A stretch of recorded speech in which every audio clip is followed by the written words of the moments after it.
तो यार बात करते हैं कॉस्ट फंक्शन की। क्या है ये कॉस्ट फंक्शन? तो साहब ये डिस्कस करता है आउटपुट और कॉस्ट का रिलेशनशिप। कितने यूनिट बनाने पे कितनी कॉस्ट लगेगी, इसी को तो पढ़ते हैं हम लोग कॉस्ट फंक्शन में। एंड यार मैं बता दूं, ये एक फाइनेंशियल रिलेशनशिप है, क्योंकि कॉस्ट का कैलकुलेशन रुपीज में होगा, इसलिए इसको फाइनेंशियल रिलेशनशिप बोला गया है। मैथमेटिकल रिलेशनशिप भी बोलते हैं कॉस्ट एंड आउटपुट के बीच में। एंड यार यहाँ पे ना जो वेरिएबल्स हैं, इसको दो पार्ट में डिवाइड करा, एक डिपेंडेंट वेरिएबल और एक इंडिपेंडेंट वेरिएबल। डिपेंडेंट वेरिएबल कौन से? टोटल कॉस्ट और कॉस्ट पर यूनिट। सो यार cost is always dependent on the output. आप तब तक कॉस्ट कैलकुलेट नहीं कर सकते जब तक आप आउटपुट डिसाइड ना कर लो। जब तक क्वांटिटी फिक्स नहीं होगी कॉस्ट कैलकुलेट नहीं हो सकती। सो टोटल कॉस्ट या फिर कॉस्ट पर यूनिट, ये है डिपेंडेंट वेरिएबल। बट अगर मैं बात करूं क्वांटिटी की, स्केल ऑफ ऑपरेशन की, price of factors of production की, टेक्नोलॉजी की, ये सब इंडिपेंडेंट है। तो यार कौन कौन इंडिपेंडेंट है? Quantity of production, scale of operation, price of factors of production या फिर टेक्नोलॉजी। अब हम बात करेंगे टाइप्स ऑफ कॉस्ट की। यार मजा आता है हमेशा मुझे ये डिस्कशन करने में। सो यार सबसे पहला डिफरेंस है explicit cost versus the implicit cost. तो एक्सप्लिसिट कॉस्ट का मतलब जिसमें कैश का आउटफ्लो होता है। क्यों होता है साहब? क्योंकि आपने किसी ऐसे इंसान का रिसोर्स यूज करा है जो आपका खुद का नहीं है।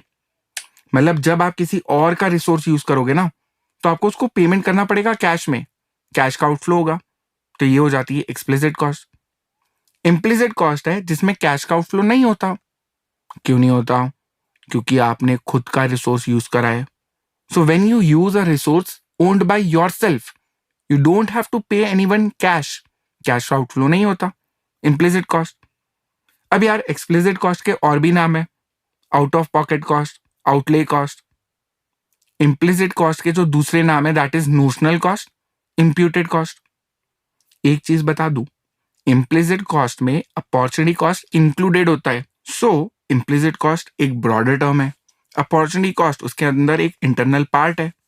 अब यार हमने ये डिस्कस कर लिया कि एक्सप्लिसिट कॉस्ट में आउटफ्लो ऑफ कैश होता है, इसमें हमने किसी थर्ड पार्टी का रिसोर्स यूज करा। इसका एक और नाम होता है आउट ऑफ पॉकेट कॉस्ट और आउटले कॉस्ट।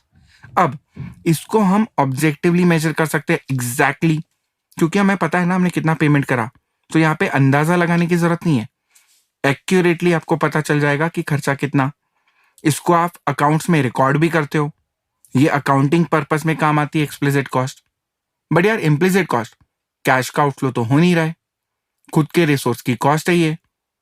नाम दूसरे क्या बोले थे? नोशनल कॉस्ट और इम्प्यूटेड कॉस्ट, करेक्ट।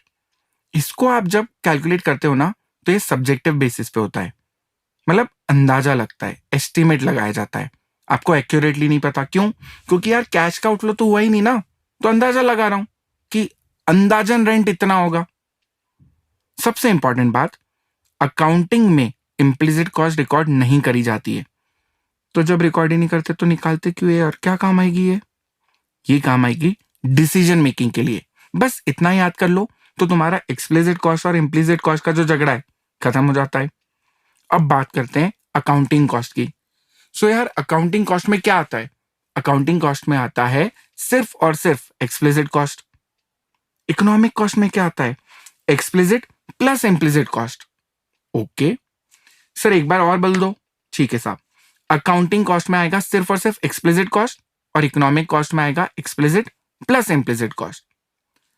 प्रॉफिट निकालें, एक होता है अकाउंटिंग प्रॉफिट, एक होता है इकोनॉमिक प्रॉफिट। अगर आप अपने टोटल रेवेन्यू में से अकाउंटिंग कॉस्ट माइनस करोगे, मतलब सिर्फ और सिर्फ एक्सप्लिसिट कॉस्ट, तो आपको मिल जाएगा अकाउंटिंग प्रॉफिट। बट अगर आप अपने टोटल रेवेन्यू में से इकोनॉमिक कॉस्ट माइनस करते हो, बोले तो एक्सप्लिसिट भी और इम्प्लिसिट भी, तो आपको मिल जाएगा इकोनॉमिक प्रॉफिट। अब देखो, अगर मैं बात करता हूं अकाउंटिंग कॉस्ट की, तो उसमें सिर्फ एक्सप्लिसिट कॉस्ट आता है। इकोनॉमिक कॉस्ट में एक्सप्लिसिट और इम्प्लिसिट दोनों आते हैं। तो बताओ कौन सी कॉस्ट बड़ी होगी? हाँ, इकोनॉमिक कॉस्ट बड़ी होगी। अगर कॉस्ट इकोनॉमिक्स की ज्यादा है तो प्रॉफिट इकोनॉमिक्स में कम आएगा ना। एंड अगर अकाउंटिंग कॉस्ट कम है तो अकाउंटिंग प्रॉफिट ज्यादा आएगा। सिंपल सा कॉमन सेंस बेस्ड रूल है ये तो। अब हम बात करेंगे अपॉर्चुनिटी कॉस्ट की। सो यार अपॉर्चुनिटी कॉस्ट क्या है? It is the value of sacrifice made, it is the value of opportunity foregone. तो जब भी आपके पास एक से ज्यादा ऑप्शन अवेलेबल थे, आपने एक ऑप्शन सिलेक्ट करा, बाकी सारे ऑप्शन को बोला tata bye bye see you, नहीं हो पाएगा। सो जिन ऑप्शंस को आपने रिजेक्ट करा ना मालिक, उनकी वैल्यू है opportunity cost. Simply speaking opportunity cost और कुछ नहीं है, आपके सैक्रिफाइस की वैल्यू है। एंड यार सैक्रिफाइस तो तभी होगा ना जब ऑप्शंस अवेलेबल हो। सो अपॉर्चुनिटी कॉस्ट तभी अराइज करती है जब आपके पास ऑल्टरनेटिव्स अवेलेबल हो। अगर आपके पास ऑप्शंस अवेलेबल नहीं है, अगर आपके पास ऑल्टरनेटिव्स नहीं है, तो क्या है कि अपॉर्चुनिटी कॉस्ट। एंड तुम्हें पता होना चाहिए कि अपॉर्चुनिटी कॉस्ट में कैश पेमेंट नहीं होता, it does not lead to outflow of cash. इसलिए ही तो अपॉर्चुनिटी कॉस्ट इम्प्लिसिट कॉस्ट का सब पार्ट है। एंड कैश आउटफ्लो नहीं होता मतलब आप इसको एक्यूरेटली कैलकुलेट नहीं कर सकते, इसलिए बुक्स में भी रिकॉर्ड नहीं होती है। So guys, this was the complete discussion about explicit cost, implicit cost, accounting cost, economic cost and opportunity cost. अब हम बात करते हैं कुछ नई। सो यार हम डिस्कस करते हैं direct cost versus the indirect cost. तो यार डायरेक्ट कॉस्ट का एक और नाम होता है ट्रेसेबल कॉस्ट एंड इनडायरेक्ट का होता है नॉन ट्रेसेबल। ट्रेसेबल का मतलब जिसको आप रिलेट कर सको, कोई ऐसी कॉस्ट जिसको आप कनेक्ट कर सको, रिलेट कर सको किसी एक पर्टिकुलर प्रोडक्ट के साथ, किसी एक पर्टिकुलर प्रोसेस के साथ, किसी पर्टिकुलर डिपार्टमेंट के साथ, किसी पर्टिकुलर फैक्ट्री के साथ। मतलब ऐसा खर्चा जिसका आप कनेक्शन, जिसका आप रिलेशन किसी एक particular product, process, department, factory के साथ बना पाओ, ये होता है डायरेक्ट कॉस्ट या ट्रेसेबल कॉस्ट। जैसे रॉ मटेरियल, अगर मान लो आप एक प्लास्टिक की बॉटल बनाते हो, तो एक बॉटल में कितना प्लास्टिक लगेगा आप एग्जैक्टली बता सकते हो, बट एक बॉटल बनाने में कितना डेप्रिसिएशन लगा मशीनरी का, ये थोड़ी बता सकते हो। रेंट कितना लगा एक बॉटल बनाने में, नहीं, रेंट चार्ज होता है पूरी फैक्ट्री का, पूरे महीने भर का, पर बॉटल थोड़ी रेंट चार्ज होता है। सो ऐसी कॉस्ट जिसको आप किसी एक पर्टिकुलर प्रोडक्ट, प्रोसेस, डिपार्टमेंट या फैक्ट्री के साथ कनेक्ट नहीं कर सकते, रिलेट नहीं कर सकते, नहीं बता सकते कि ये खर्चा इसी का है मालिक, ये होता है indirect cost, non traceable cost. अब इसी में अगर हम आगे बढ़े तो यार एक बहुत सिंपल चीज है फिक्स कॉस्ट और एक वेरिएबल कॉस्ट। फिक्स कॉस्ट जो फिक्स है, जो आउटपुट के साथ चेंज नहीं होती है। वेरिएबल कॉस्ट जो वेरिएबल है, जो आउटपुट बढ़ने के साथ बढ़ती है। तो ऐसी कॉस्ट जो आउटपुट के साथ चेंज होगी, वेरिएबल कॉस्ट। ऐसी कॉस्ट जो आउटपुट के साथ चेंज नहीं होती, फिक्स कॉस्ट। बात ही खत्म हो गई। अब अगर मैं बात करूं नेक्स्ट डिफरेंस की, committed cost and discretionary cost. So यार कमिटेड कॉस्ट जिसके लिए मैं कमिटेड हूं, बराबर आज से 2 साल पहले दिशा पटानी ने मुझे प्रपोज करा था एंड यार ऑब्वियसली आई सेड यस। सो अब उसका जो भी खर्चा है मैं कमिट हो चुका हूं ना उसके लिए, मैं ये थोड़ी बोल सकता हूं कि अब मैं तेरा खर्चा नहीं उठाऊंगा, समझ रहे हो ना। सो बेसिकली अगर पास्ट में आप किसी को कमिट कर चुके हो, पास्ट में आप किसी चीज के लिए कमिट हो चुके हो, हमने विद्योदय में एक नई ब्रांच डाली थी आज से 2 साल पहले, तो वो ब्रांच के जितने भी खर्चे हैं वो सब हमारे लिए कमिटेड कॉस्ट हो गई ना, अब हम मना नहीं कर सकते। बट मान लो सारा अली खान ने मुझे प्रपोज करा, अभी 2 महीने पहले की बात है, and I have been keeping her on waiting, you know, मैंने उसको ना हाँ बोला है ना बोला है, शी इज वेटिंग, बट अभी तक मैंने उसको हाँ नहीं बोला, समझ रहे हो। सो सारा अली खान का जो खर्चा है ना वो डिस्क्रिशनरी कॉस्ट है एज ऑफ नाउ, मेरे डिसीजन के ऊपर डिपेंड करेगा। अगर मैं उसको यस बोलूंगा तो मेरे को खर्चा करना पड़ेगा, बट अगर मैं ना बोल दूं कि नहीं यार मैं तो दिशा के साथ ही बढ़िया हूं, तो फिर वो खर्चा नहीं चिपकेगा मेरे ऊपर। बात समझ में आ रही है। सो बेसिकली देखो, मजाक अपनी जगह, मस्ती के साथ पढ़ना है। सो कमिटेड कॉस्ट जिसके लिए आप पास्ट में एक डिसीजन ले चुके हो पॉजिटिव, अब वो खर्चा आपको बियर करना ही पड़ेगा। डिस्क्रिशनरी कॉस्ट जो आपके डिसीजन के ऊपर डिपेंड करेगा, फ्यूचर में ये खर्चा होगा या नहीं वो डिपेंड करेगा आज के आपके डिसीजन के ऊपर। आप पॉजिटिव डिसीजन लोगे खर्चा करना पड़ेगा, नेगेटिव डिसीजन लोगे तो फ्यूचर में वो खर्चे से बच सकते हो आप, खत्म हो गई बात। Marginal cost. सो यार मार्जिनल कॉस्ट को थोड़ा सा होल्ड पे रखते हैं, पहले बात करते हैं incremental cost versus the sunk cost. Incremental cost क्या है? It is the increase in cost. Okay sir, किसकी वजह से इंक्रीज हो रही कॉस्ट? किसी की भी वजह से, कुछ तो भी, दुनिया का कोई सा भी रीजन जिसकी वजह से आपकी कॉस्ट बढ़ रही है, this is incremental cost. So यार इंक्रीमेंटल कॉस्ट क्या है? आपकी जो कॉस्ट बढ़ी, रीजन चाहे कोई भी हो, कोई भी रीजन हो चलेगा, कॉस्ट बढ़ी ना, इंक्रीमेंटल कॉस्ट है। अब तुम्हें पता है क्या, इंक्रीमेंटल कॉस्ट एक ब्रॉडर टर्म है, मार्जिनल कॉस्ट का मतलब भी होता है एडिशनल कॉस्ट, इंक्रीमेंटल कॉस्ट का भी मतलब क्या है, एडिशनल कॉस्ट। दोनों में डिफरेंस क्या है? मार्जिनल कॉस्ट बहुत स्पेसिफिक है। मार्जिनल कॉस्ट बोलता है additional cost due to production of one more unit. एक ही रीजन है उसके पास, अगर आपने एक यूनिट और मैन्युफैक्चर करा उसकी वजह से जो एक्स्ट्रा कॉस्ट लगी, that is your marginal cost. तो यहाँ पे रीजन कितना स्पेसिफिक है, production of one more unit, that's it. और कोई रीजन मार्जिनल कॉस्ट में नहीं आ सकता। बट इंक्रीमेंटल कॉस्ट एक ब्रॉडर टर्म है, वो बोलता है दुनिया का कोई सा भी रीजन हो, कॉस्ट बढ़ी तो फिर ये इंक्रीमेंटल कॉस्ट है। मतलब इंक्रीमेंटल कॉस्ट एक ब्रॉडर टर्म है, मार्जिनल कॉस्ट उसका एक सबसेट है, एक छोटा सा हिस्सा है। सो यार इंक्रीमेंटल कॉस्ट तो मैंने बता दिया कि increase in cost due to any reason. Now what is sunk cost? Sunk cost is जो कॉस्ट आप पास्ट में इनकर कर चुके हो। सो यार मेरे पास आज एक वॉच है टॉमी की, ये मैंने 3 साल पहले खरीद ली थी, संक कॉस्ट। अब क्या करूंगा उसके बारे में सोच के? तो संक कॉस्ट किसी भी डिसीजन मेकिंग में या कहीं पे भी काम नहीं आती, इट इज संक, डूबी हुई कॉस्ट। एक है हिस्टोरिकल कॉस्ट, एक है रिप्लेसमेंट कॉस्ट। तो यार ये है एसेट से रिलेटेड। आपने जैसे मान लो फॉर एग्जांपल मैंने एक गाड़ी खरीदी थी आज से 5 साल पहले, i20, मैंने 8 लाख रुपए में वो गाड़ी खरीदी, तो मेरी गाड़ी की हिस्टोरिकल कॉस्ट, परचेज प्राइस क्या है, 8 लाख। बट अगर आज मैं सोचूं कि मैं गाड़ी को चेंज करा लेता हूं, नया वर्जन लेता हूं, सो नया जो मॉडल आ रहा है वो आ रहा है 10 लाख रुपए का, एक्सचेंज में मैं अपनी i20 दूंगा, उसके मेरे को एक्सचेंज में मिलेंगे 5 लाख रुपए। सो 10 लाख की नई गाड़ी लूंगा, 5 लाख रुपए पुरानी गाड़ी के जाएंगे, तो एक्स्ट्रा मेरी जेब से 5 लाख रुपए लगेंगे। तो ये जो एक्स्ट्रा आउटफ्लो हो रहा है ना पेमेंट का, एसेट को रिप्लेस कराने के लिए, this is the replacement cost. And यार लास्ट डिफरेंस है private cost versus social cost, which is very easy. Private cost जो एक प्रोड्यूसर पे करता है, रॉ मटेरियल की प्राइसेस, लेबर की प्राइसेस, इंटरेस्ट वगैरह। सो प्राइवेट कॉस्ट में एक्सप्लिसिट और इम्प्लिसिट कॉस्ट दो आती हैं। प्रोड्यूसर का खर्चा चाहे एक्सप्लिसिट हो या इम्प्लिसिट। सोशल कॉस्ट का मतलब प्रोडक्शन की वजह से जो कॉस्ट सोसाइटी बियर करती है। तुम बढ़िया प्रोडक्शन कर रहे हो, साला तुम्हारी फैक्ट्री से धुआं बाहर निकल रहा है, उसकी वजह से हमारे को वो हो गया, क्या बोलते हैं, अस्थमा, तो मेरे को फुसफुस करके वो पंप खरीदना पड़ा। साला प्रोडक्शन तुमने करा, खर्चा मेरा हुआ, this is the social cost. So production करने की वजह से जो सोसाइटी कॉस्ट बियर करती है, इसको सोशल कॉस्ट बोलते हो। एंड प्रोड्यूसर जो खर्चा करता है, एक्सप्लिसिट और इम्प्लिसिट दोनों, this is the private cost. So guys cost chapter में जो पहला पड़ाव था, डिफरेंट टाइप्स ऑफ कॉस्ट, ये हमने पूरा डिस्कस कर लिया। Now let's get into the technical part.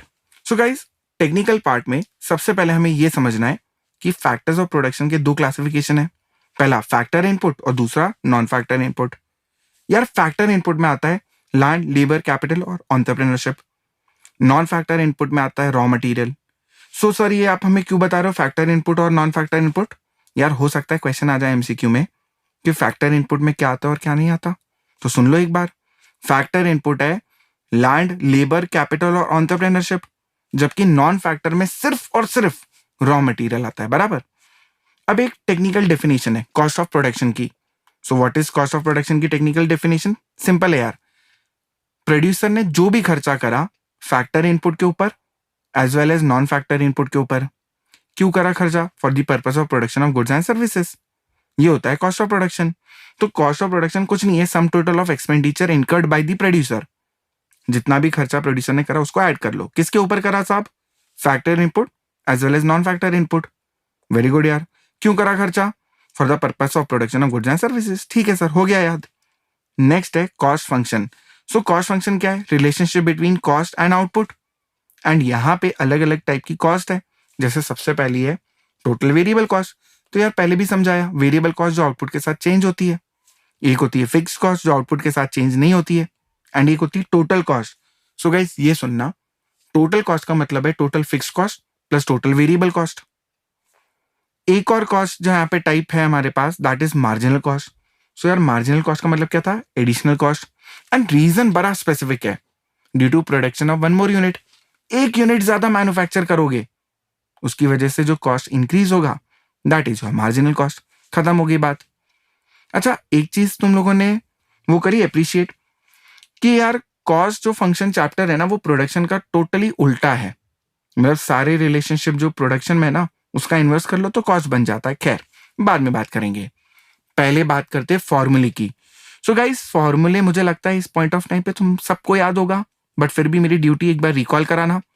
सबसे पहला एंड सबसे इंपॉर्टेंट पॉइंट जो मैं तुम लोगों को याद कराना चाहता हूं दैट इज 0 यूनिट पे आपकी टोटल फिक्स्ड कॉस्ट और टोटल कॉस्ट इक्वल होती है। क्या बोला? 0 यूनिट पे टोटल फिक्स्ड कॉस्ट और टोटल कॉस्ट दोनों इक्वल होती है। सर ऐसा कैसे? क्योंकि 0 यूनिट पे वेरिएबल कॉस्ट तो लगती ही नहीं है। तो अगर 0 यूनिट पे वेरिएबल कॉस्ट इज 0 तो फिक्स्ड कॉस्ट और टोटल कॉस्ट आपस में इक्वल हो गए, बराबर। चलो अब आगे की बात करते हैं फॉर्मूले वाइज। अगर आप मार्जिनल कॉस्ट निकालना चाहते हो, अगर आप क्या निकालना चाहते हो? Marginal cost, correct. तो आप टोटल कॉस्ट का भी डिफरेंस ले सकते हो एंड टोटल वेरिएबल कॉस्ट का भी डिफरेंस ले सकते हो। दोनों से आपको क्या मिल जाएगी? Marginal cost. सो वो फॉर्मूला होता है ना, TCN माइनस TCN माइनस 1 या TVCN माइनस TVCN माइनस 1, दोनों चल जाएंगे। बट मैं अपने हर स्टूडेंट को, ईच एंड एवरी स्टूडेंट को मैं कान पकड़ के ये बोलता हूं हर बार कि भैया ये जो TCN माइनस TCN माइनस 1 है या TVCN माइनस TVCN माइनस 1 है, ये प्रैक्टिकल क्वेश्चन में यूज नहीं करने का। क्योंकि अगर तुम्हारे MCQ में यूनिट्स 0, 5, 10 दे दिए, मतलब मोर देन 1 का गैप है यूनिट्स में, तो ये फॉर्मूला तो फेल है। तो सर फिर कौन सा फॉर्मूला यूज करना चाहिए? तुम्हें यूज करना चाहिए change in total cost divided by change in units, या फिर change in total variable cost divided by change in units. ये फॉर्मूला है ना, सभी टाइप के प्रैक्टिकल क्वेश्चन में यूज हो सकता है। ये फॉर्मूला कभी फेल नहीं होगा। So please don't use TCN minus TCN minus 1 या फिर TCN माइनस TCN माइनस 1। ये कुछ जगह पे चलेगा, कुछ जगह पे नहीं चलेगा। You should use formula change in total cost divided by change in units या फिर change in total variable cost divided by change in units. अब मार्जिनल कॉस्ट तो निकालना सीख लिया सर।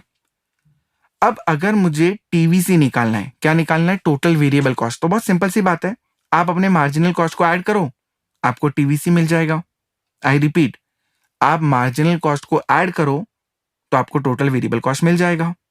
एंड यार बाकी सारे फॉर्मूले बहुत ऑब्वियस है, बहुत इजी हैं। किसी भी चीज का एवरेज निकालना है तो उसको यूनिट से डिवाइड कर दो।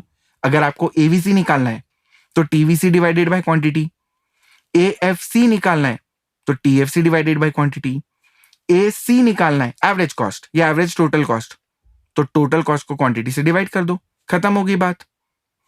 अगर आपको टोटल कॉस्ट चाहिए तो मैंने स्टार्टिंग में बोल दिया था TFC प्लस TVC या फिर एवरेज कॉस्ट इनटू क्वांटिटी। तो यार फॉर्मूले सारे रिवाइज हो गए एंड टाइम पे, तो अब न्यूमेरिकल करने मत बैठ जाना, एंड टाइम का रिवीजन है, एंड गेम है, तो बस फॉर्मूले रिवाइज हो गए, आगे बढ़ सकते हैं। अब बात करते हैं रिलेशनशिप की, अब बात करते हैं ग्राफ की। सो यार सबको पता है कि यार एवरेज कॉस्ट हो, एवरेज वेरिएबल कॉस्ट हो, ये सब यू शेप्ड होते हैं। बट एवरेज फिक्स्ड कॉस्ट का जो ग्राफ होता है ना, उस शेप का नाम होता है रेक्टेंगुलर हाइपरबोला। क्या बोला? Rectangular hyperbola. सो AFC का शेप हमें याद रखना पड़ेगा, रेक्टेंगुलर हाइपरबोला। AC और AVC दोनों यू शेप्ड होते हैं, बट हाँ AC हमेशा हायर होगा AVC से। सो यार AVC से हायर क्यों होगा AC? क्योंकि यार AVC में से वेरिएबल है, जबकि AC में वेरिएबल और फिक्स दोनों है। बात समझ में आई? सो ये तो मैंने तीनों के ग्राफ बना दिए।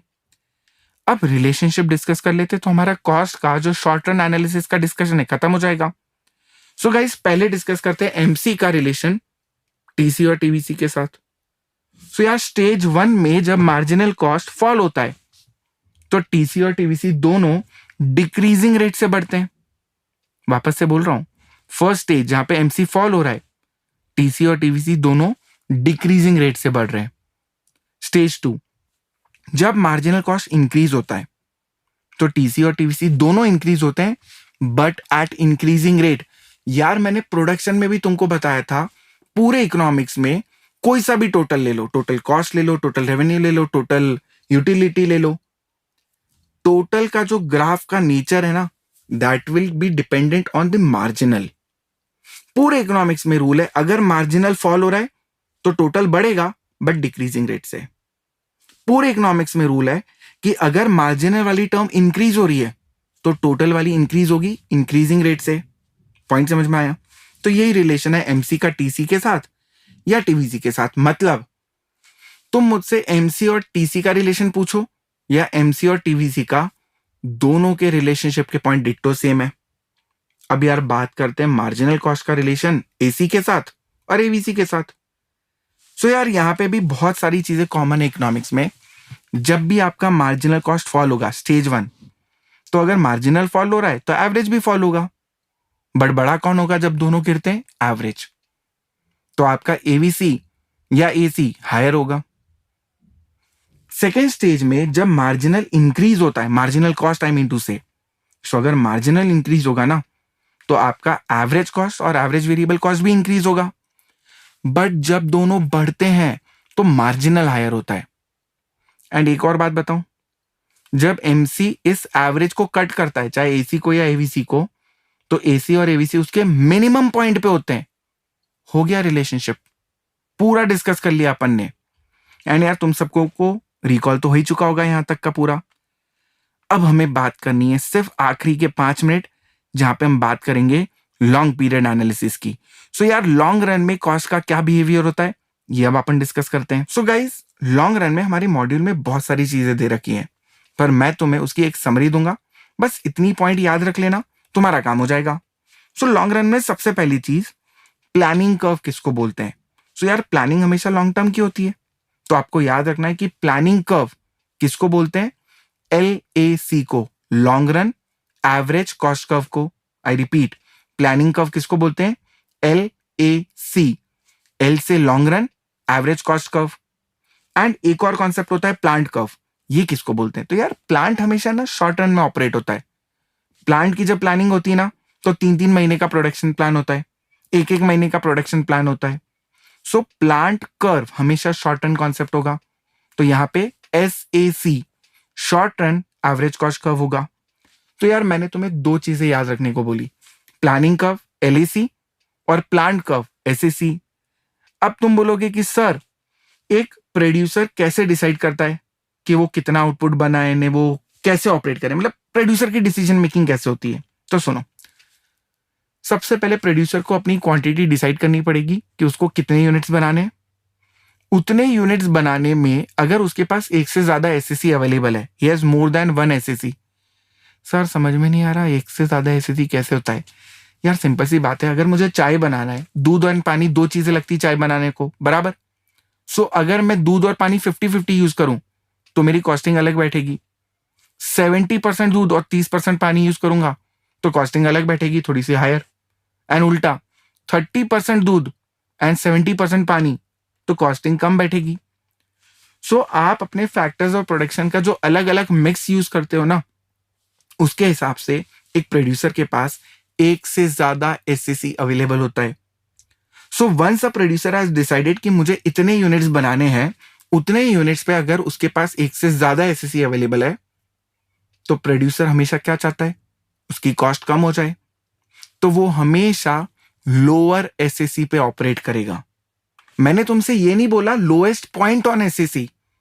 अगर किसी क्वांटिटी पे एक से ज्यादा एसएससी कर्व अवेलेबल है तो वो लोअर एसएससी सिलेक्ट करेगा, ये याद रखना। लोएस्ट पॉइंट ऑन एसएससी नहीं, ये भी याद रखना। एंड सर एलएसी कैसे बनता है? तो यार एक लाइन याद कर लो, LAC is formed by tangency of several SAC। बहुत सारे SAC के जो टेंजेंसी वाले पॉइंट होते हैं उससे बनता है LAC। यार LAC है ना, एक एनवलप की तरह अपने अंदर बहुत सारे SAC को भर लेता है, इसलिए इसको एनवलप कर्व भी बोला जाता है LAC को। सो LAC कैसे बनता है? Tangency of several SAC। And यार जो लास्ट चीज तुम लोगों को याद रखनी है, जब LAC फॉल होता है तो वो SAC को फॉलिंग पोर्शन पे टच करता है, एंड जब LAC राइज होता है तो वो राइजिंग पोर्शन पे टच करता है। खत्म हो गया कॉन्सेप्ट। सो यार लॉन्ग रन में तुमने क्या क्या याद रखा? प्लानिंग कर्व किसको बोलते हैं? LAC। प्लांट कर्व किसको बोलते हैं? SAC। एक आउटपुट लेवल पे अगर एक से ज्यादा SAC अवेलेबल है तो प्रोड्यूसर क्या सिलेक्ट करेगा? लोअर SAC, लोएस्ट पॉइंट नहीं। है एंड LAC कैसे बनता है? Tangency of several SAC। Envelope की तरह अपने अंदर बहुत सारे LAC को भर लेता है, तो इसलिए इसको एनवलप कर्व भी बोलते हैं। एंड लास्ट चीज क्या बोली, एलईसी फॉल होगा तो फॉलिंग पोर्शन को टच करेगा, जब एलईसी राइज होता है तो राइजिंग पोर्शन को टच करता है। खत्म हो गया। पूरे कॉस्ट में इससे ज्यादा चीजें आपको याद करने की जरूरत ही नहीं अभी एंड टाइम पे। सो यहाँ पे एक और एपिसोड हमारा एंड गेम